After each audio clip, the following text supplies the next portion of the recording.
All right, let's jump into a topic that's been sparking some serious debate lately. Transracialism. You've sent over some fascinating academic takes on this, so I'm excited to dig into it with you. I think you'll find this deep dive pretty interesting. Really makes you examine how we see race and identity these days. Everything's being questioned and redefined. Yeah, for sure.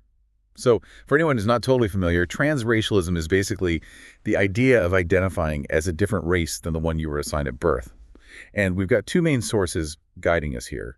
One's this pretty controversial paper from Hypatia, a journal that actually argues transracialism is possible. Uh-huh.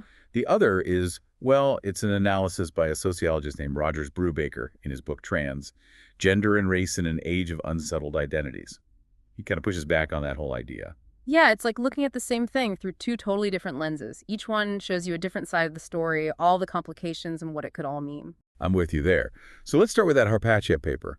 They use Rachel Dolezal, the white woman who presented as black, as a main example, which, well, obviously caused a huge uproar. But what's really interesting is how they actually build their argument. They're basically drawing a parallel between, like, transgender identities, which are becoming more accepted, and transracial ones. Yeah, and their argument hinges on the idea that both race and gender are social constructs.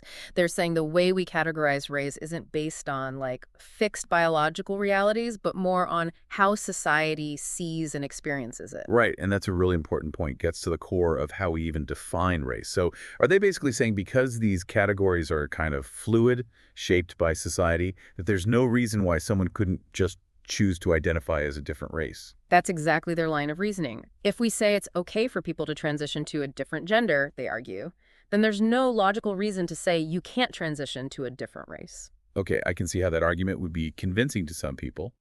But where does Brubaker come in with his counterpoint? Well, Brubaker agrees that, yeah, racial categories aren't set in stone, they're fluid. But he makes a big distinction between gender and race. He says racial identity is super intertwined with your ancestry and, like, your actual lived experiences as a certain race. Those experiences, he says, are shaped by history and social forces, stuff a white person, for instance, simply can't choose to have. So he's essentially saying race isn't just a feeling or an identity you choose. It's about the historical weight and the reality of belonging to a particular racial group. Exactly. He points out that when people try to identify as transracial, they often miss or downplay the real struggles and disadvantages that people of color face. Yeah, that's a really important point. It's like saying you can just pick a different race without acknowledging all the power dynamics and historical oppression that come with it. Right. And Brubaker brings up this fascinating historical example in his book. He talks about John Howard Griffin's book, Black Like Me. Griffin was a white journalist who purposely changed his appearance to see what it was like to be black in the segregated South. Oh, yeah, I remember reading about that. It was such a powerful and honestly disturbing account of racism back then. Totally. And it highlights how complex racial crossing can be. Brubaker says those kinds of permanent transracial migrations are less common now.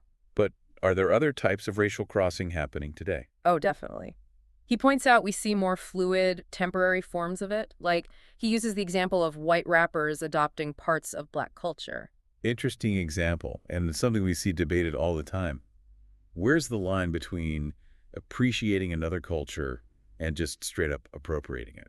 It's a tough question, and Brubaker doesn't give any easy answers. He wants us to think about the nuances. Like, are these cases of racial crossing actually progress toward breaking down those rigid racial categories? Or are they just, appropriation and exploitation? It's a question that really stays with you. It definitely makes you think. What stands out to you the most from all these different perspectives? You know what's really striking to me? It's how this whole conversation really makes you think about how we even categorize race in the first place. Is it really all just a social construct, like the Hypatia folks argue? Or is there like a biological side we can't just ignore?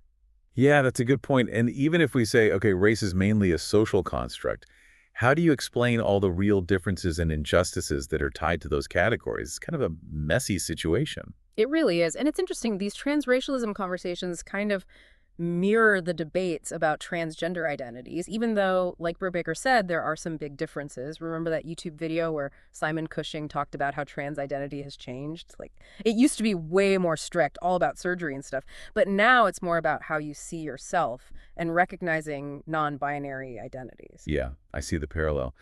But like Brubaker said, applying that same logic to race gets really complicated. You can't just ignore all the history and lived experiences that are part of race. Exactly. And it's important to remember, even within racial groups, people have different experiences. Like, there was this Reddit post from a Black woman living in Europe. She was talking about how she felt pressured to fit these beauty standards that weren't typical for her race. She even thought about, like, changing her appearance to look more Japanese. Oh, wow. That's really sad. It just shows how much pressure and expectations from society can affect people, especially those who already face discrimination. It really does. It also shows how wanting to change your race can come from all sorts of things, maybe personal trauma, pressure from society, or even a real fascination with another culture, even if it's misguided. And you see those same motivations in those online communities that talk about transracialism. Like, on one hand, you've got that TikTok video saying race is all about looks and genes, nothing to do with culture. Mhm.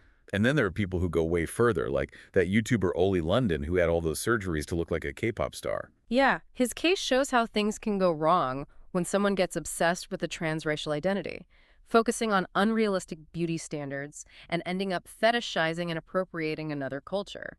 And it's important to remember this isn't just some weird internet thing. This debate is happening in academics too, even in philosophy. You're talking about those articles from Phil Archive in the Journal of the American Philosophical Association. Exactly. They really get into the ethics and philosophy of transracialism, and the arguments get pretty intense. Remember Rebecca Tuvel's article in Hypatia? It was defending transracialism and sparked so much criticism that it almost caused a rebellion within the journal. Wow, that's some serious academic drama. What were some of the main arguments against Tuvel's stance? Well, some critics said she didn't really address the power imbalances that are built into our idea of race, especially given the history of white supremacy and oppression of Black people. They pointed out that a white person saying they're Black could actually benefit from a system that still hurts actual Black people. So it's like they're claiming the identity, but not dealing with the disadvantages that come with it. Exactly. Others were worried about cultural appropriation, saying that taking parts of another culture without understanding or respecting them can be really harmful. It's a complex issue, no easy answers. And it gets even more complicated when you bring in the science of race. So, scientifically speaking, is there even a biological basis for race? Well, like that philosopher of science video on YouTube explained, that's a big debate. There's a lot of evidence that race, as we see it, is mostly a social construct. The differences in human genes are super complex and don't match up with the racial categories we've created. So are you saying that scientifically the lines between races are really blurry? Yeah, that's the idea. And some scholars even say that focusing on these tiny biological differences, even for science, could actually reinforce the racial categories we should be trying to break down. That's interesting. But even if race isn't really biological, that doesn't mean racism and discrimination don't have real effects, right? Absolutely not. That's super important to remember. Just because race might not have a strong biological foundation doesn't mean that people's experiences with racism aren't real. That's a powerful point. It's really important to acknowledge the social and historical side of race, even if we question whether it's biological. Okay, so if we're saying race is mainly a social construct, what does that mean practically? Like, how does this play out in real life, like in legal or medical situations? That's where things get even trickier. On the one hand, people are starting to realize that race is a flawed category, especially in medicine. Like, remember those NIH insights you shared about how different ethnic groups respond to medication? They showed how using race as a stand-in for genetic differences can lead to the wrong diagnosis and treatment. Yeah, that's dangerous. It's important to treat each patient as an individual, not just based on their race. Totally. And the same goes for legal stuff. Think about racial profiling. Using race as a reason to target people is not only discriminatory, but it's often based on inaccurate stereotypes. It's a slippery slope for sure. But if we get rid of racial categories altogether, wouldn't that make it harder to deal with things like racial inequality? Like, how can we measure those disparities and fix them if we don't even acknowledge the categories? That's the big dilemma, and it's something that policymakers and academics are struggling with. Some people say we still need to collect data on race to see where the inequalities are and make sure everyone has equal access to resources. But others say that even focusing on race for data collection could make those categories even stronger and actually hurt efforts to achieve real equality. It's a tough situation. You need to acknowledge the problem to fix it, but acknowledging it could make it worse. Exactly. And this shows how complex the issue is and how we need nuanced approaches to addressing racial inequality. So what about people who identify as transracial? How are they dealing with all of this? A lot of transracial people feel like there's a disconnect between the race they were assigned and how they see themselves inside. Some try to make their appearance match their chosen racial identity through things like clothes, hairstyles, or even more drastic stuff like surgery. That's where the idea of RCTA comes in racial change to affirmation. You mentioned there's a whole online community around that. Yeah, and it's important to be both curious and cautious about these online discussions. There's a lot of misinformation and potentially harmful stuff out there, especially around cultural appropriation and unrealistic beauty standards. But there are also people advocating for respect and understanding, recognizing that wanting to change your race often comes from deep personal experiences. So with transracialism, there's this tension between the individual's right to express themselves and the potential to harm others through appropriation or even self-harm through extreme body modification. Exactly. And it's made even more difficult because there aren't clear social or legal rules for transracial identities. Unlike transgender identities, there's no widely accepted way to transition race medically or legally. It's like uncharted territory.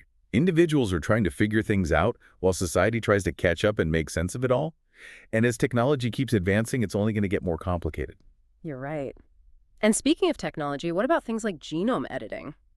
Hold on. Are you saying we might actually be able to edit our genes to change our race one day?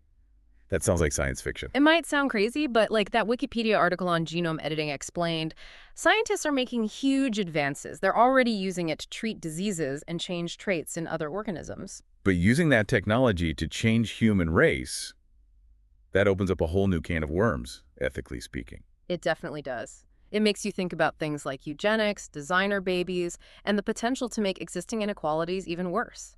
Imagine a world where rich people can edit their genes to fit certain racial profiles and everyone else is left behind. That's a scary thought. It's Yeah. like technology often just makes existing social problems bigger instead of solving them. It's a reminder that technology is just a tool.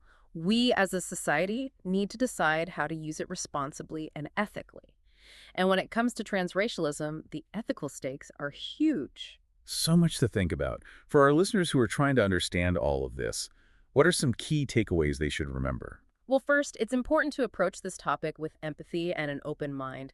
Transracial people often face big challenges and don't have much support. Right, we can't just dismiss their experiences as silly or attention-seeking. Exactly.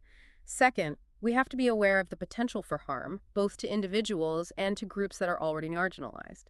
Things like cultural appropriation, fetishization, and chasing unrealistic beauty standards can have really bad consequences. So it's about finding a balance between respecting individual choices and protecting vulnerable groups. Exactly. And third, we have to remember the historical and social context of race. Even if racial categories are flawed, they're still a big part of our systems of power and inequality. Even if we challenge those categories, we can't ignore their real impact on people's lives. Absolutely. And lastly, we need to be ready to deal with the ethical questions raised by new technologies like genome editing, which could change how we understand race and identity in ways we can't even predict. It's a lot to take in, but this discussion has definitely given me a better understanding of how complicated transracialism is. Me too. It's been a fascinating look at something I think we'll be talking about for a long time. Yeah, it's definitely a conversation that's going to keep evolving as we see more people challenging those old ideas about race and identity. We're seeing it play out in all sorts of ways, like with Martina Big, that white German model who identifies as black.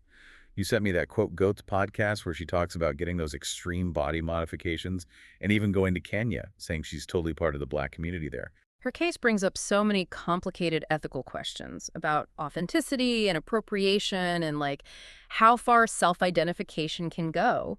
It also shows how much the media influences public opinion and gives a platform to controversial voices, whether we agree with them or not.